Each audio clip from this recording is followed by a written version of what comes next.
One of the best ways of figuring out if a relationship is a function or not is using the vertical line test.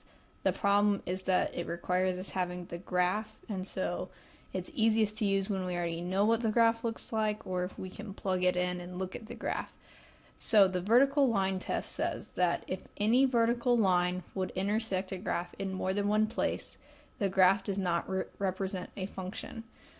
So if we look at example A here, if I draw a vertical line somewhere on this graph,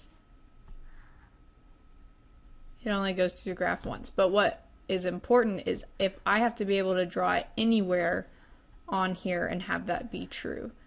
And sure enough, anywhere on here, if I draw a vertical line, it only goes through once, which means this is a function.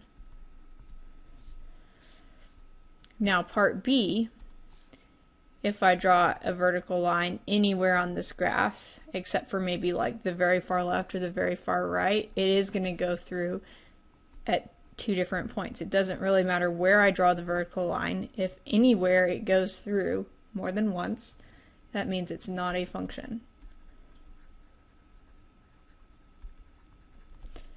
And C is kind of tricky because this is a function, well, it's a relation where we've got one thing going on and then we switch to something else. And what matters is this place right here. Do I have more than one point going through that vertical line?